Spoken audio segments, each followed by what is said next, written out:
శ్రీ కాశీ విశ్వనాథాయ నమశివాయ. శ్రీ కాశీ కేదారనాథాయ నమశివాయ. కాశీక్షేత్రంలో కేదారఖండం ఒక ప్రత్యేకమైనది.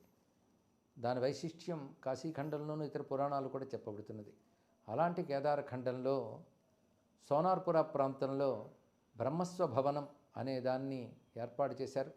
అది మహాత్ములు మహనీయులు అయిన శ్రీ బ్రహ్మానంద తీర్థ స్వామి వారి యొక్క సంకల్పంతో ఏర్పాటైనది.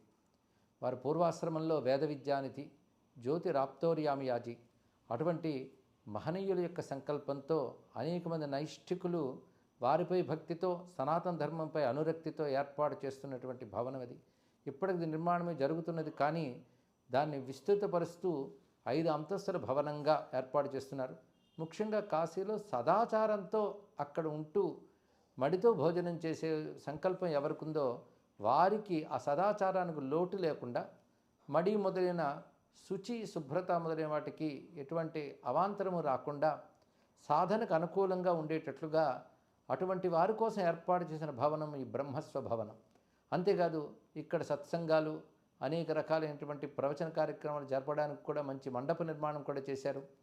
ఎన్నో వ్యయప్రయాసలు కోర్చి ఎంతో భారీ ఖర్చుతో ఉన్నటువంటి ఈ ప్రణాళికను చేపట్టి చేస్తున్న వారందరూ కూడా అభినందనీయులు.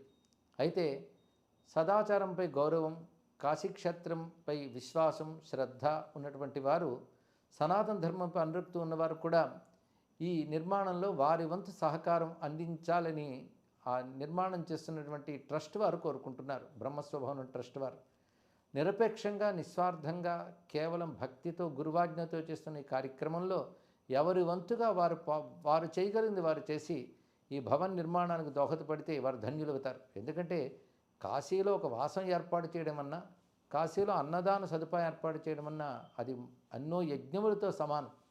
అది చేసిన వారికి ధన్యతనిస్తుంది. అందరూ కాశీవాసం చేయలేకపోవచ్చు, కానీ కాశీవాసం చేయాలనుకున్న వారికి, కాశీ యాత్ర చేసేవారికి ఏర్పాటు చేసిన వారు కూడా జన్మని చరితార్థం చేసుకున్నవారు అవుతారని శాస్త్రములు చెప్తున్నాయంటే, అలాంటిది బ్రహ్మస్వభవనం వారు అందరికీ మంచి అవకాశం ఇస్తున్నారు.